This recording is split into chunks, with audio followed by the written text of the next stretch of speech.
السلام عليكم خوتي خواتاتي، كي دايرين؟ لاباس عليكم؟ نتمنىكم تكونوا بخير، لا نتوما لا وليداتكم ولا العائله ديالكم. واش راكم مبروكه باش ما تمنيتو ان شاء الله. وما تنسوش اخوتي واحد الاشتراك واحد اللايك للقناه، الله يجازي ربي يحفظكم. وقبل ما غادي نبدا معكم، صليو للحبيب، اللهم صل وسلم على سيدنا محمد وعلى ال سيدنا محمد اجمعين. على بركه الله غادي نصاوبوا معكم خبز ديال المول اللي كيجي عملي استعمال يومي، صراحه كيجي زوين بزاف. ضفت واحد المعلقه كبيره ديال الخميره، معلقه ديال السكر، وواحد الكاس ديال الماء يكون دافئ على حسب العجينه. كيف ما كتعرفوا دابا الحشويه راه بارد. وغادي نضيفوا واحد 2 كيسان ديال الفينو.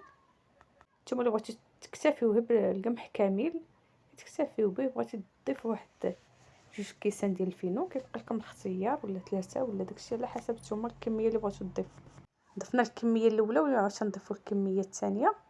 الفينو الا بغيتو العجينه ديالو كتجي زوينه وكيجي الخبز ديالها زوين، ضروري بداو به هو الاول. كتخفيو عليه الماء وكتخليوه حتى كيرطب، كيولي بحال الزبده. ملي كترجعوا ديك الساعه كتخلطوه، هي طحين ضفتوه معاه، يا نخاله كامله القمح ولا فورس ولا داكشي، كتلقاوه ولا تبارك الله بحال الزبده وكيصدق الخبز ديالو. بعد ما ضفنا الكميه الاولى ديال الفينو، دابا غادي نضيفو القمح بالنخاله ديالو، قمح كامل بيه بالنخاله ديالو. كيف ما قلت لكم هاد الخبز الا بغيتو تصاوبوه وتصاوبوه بالقمح، راه كتصاوبوه بالقمح، كما ديروا لا فينو ولا حتى شي حاجه، كتضيفوا له القمح. تقدروا تضيفوا نتوما كميه كبيره ديال القمح وتضيفوا واحد الكاس ديال الفينو، واحد راس معلقه ديال الملحه، ما ضفتهاش في الاول لان الملحه ضروري كنبعدوها من الخميره، ما كنضيفوهاش مع الخميره. وغادي نكملوا العجينه عادي. بعد ما ضفنا 2 كيسان الاولين، دابا عاوتاني غادي نخلطوا وغادي نضيفوا 2 كيسان الثانيين ديال النخاله.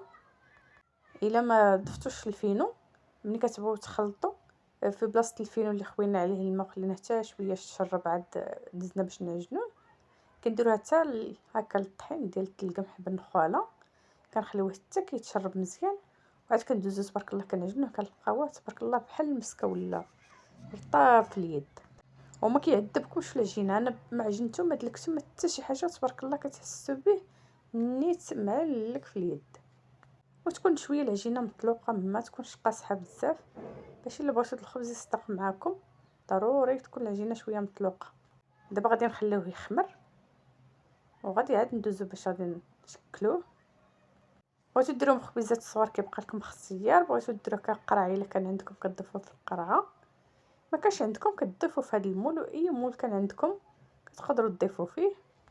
هذا الصراحه كيجي الوليدات كيجي هكا ساهل، الا بغيتو ديروهم الصباح هكا على حساب الكوطي كيديوه معاهم، ولا كيجيكم ساهل. عندي هنايا النخاله فيها الزراره، كنديروه التكريسه، وحتى اللي بغى يدير يضيفو من الداخل راه كتضيفوه في العجينه في الداخل. بعد ما العجينه ديالنا خمرت كنديوها ونجيبوها، وكان هكا كنلمدوها واحد شويه، كنجمعوها بحال كنقرصوا العجينه. ملي كنكونوا شكلوها كالخبزات هكا كنديروا، ما كندخلوش ديك النخاله لداخل وديك الزراره باش ما تبقالناش باينه. ملي كيطيب الخبز كيتحسوا به بحال اللي مفرق من الداخل، ديك النخاله اللي دخلت فيه لداخل.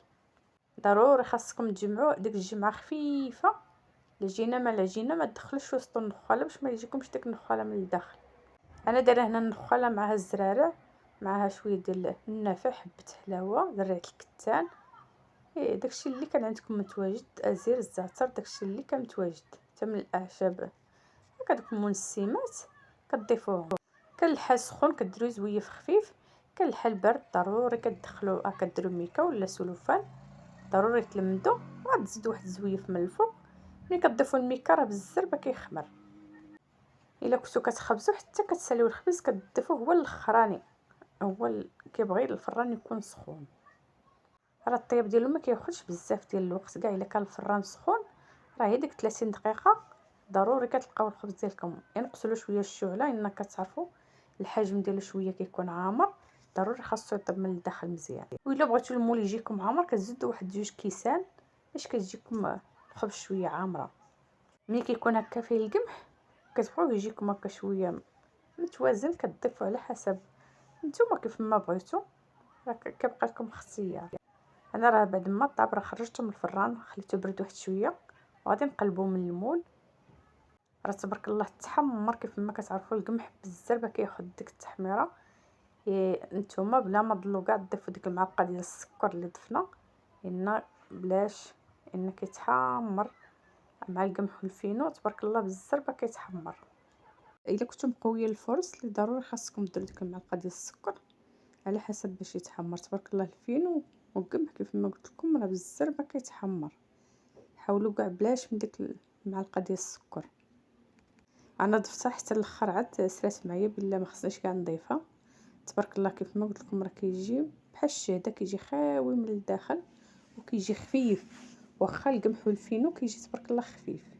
الا بغيتو كاع ما ديروش الفينو راكم ما تضيفوش بلاش، كيبقى لكم الاختيار. الا بغيتو ديروا خبز كامل ما فيه لا فينو لا حتى شي حاجه ما تضيفوش، كتضيفوا غير القمح كامل صافي. ولا عاوتاني كتبغوش تضيفوا القمح الا ما بغاولكمش وليداتكم كتضيفوا عاوتاني الفينو بوحدو. هو الا ضفتو خبز خمير هكا خبز عادي راه ما كياكلوش الدراري. بالنسبه ملي كتضيفوه هكا كتضيفوا لهم على حسب شي ساندويش ولا كيبغيو ياكلوا هكا، ولا كتسخنوا في البانيني كيتقرمل كيجي زوين، ولا كطيبوا هكا البيض كتعمروا لهم من الداخل ولا ضروري كيزعموا عليه ياكلوه.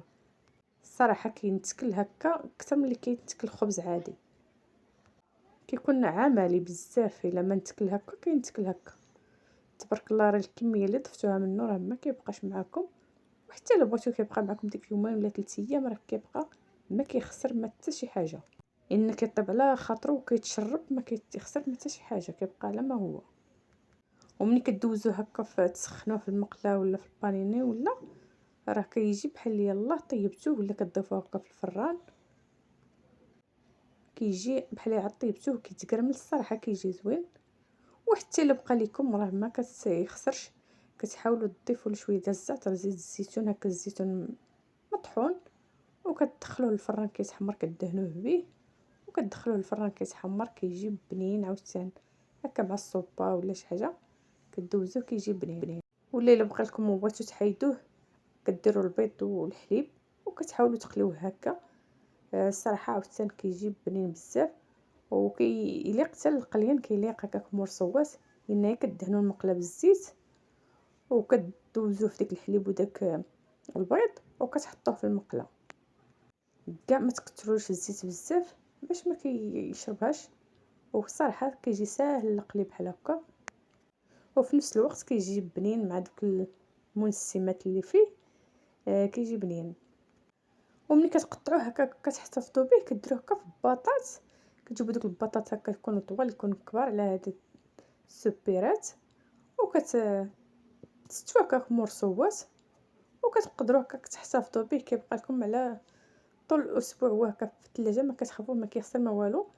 الا بغيتو هكا اللي كيبغي هكا الخبز يدير في الثلاجه راه كيبقى لكم اختيار. راه عاوتاني الا درتو هكا في الثلاجه راه كيبقى نهار اللي كتجبدوه هكا تناولوه كتلقاوه هكا مقطع راه ما كيتخسر كيبقى على ما هو. غير كتجبدوه تسخنوا والصراحه كيجي هو هذاك بحال يلا طيبتوه. الا بغيتو تحتفظوا به هكا على برا راه كيبقى لكم كيف ما قلت لكم ديك يومين 3 ايام كيبقى على ما هو. ما كديروه لا في الثلاجه لا حتى شي حاجه. بغيتو تضيفوه غير لتحت في الثلاجه راه كيبقى عندكم ديك 4 ايام ولا 5 ايام عاوتاني ما كيخسر ما حتى شي حاجه. الفريغو كيف ما قلت لكم كيبقى لكم الاختيار. الفريغو راه راكم عارفين كيبقى قد ما بغيتو نتوما، ولاني كيبقى الاختيار اللي كيستعمل هكا الخبز في الفريغو كيبقى لكم اختيار. راه ملي كتسخنوا الصباح وديروه مع الزيت الزيتون ومع الزيتون راه تبارك الله راه ما تشبعوش منه. ونتمنىكم تجربوه بالصحه وبالسلام عليكم. خليتكم على خير.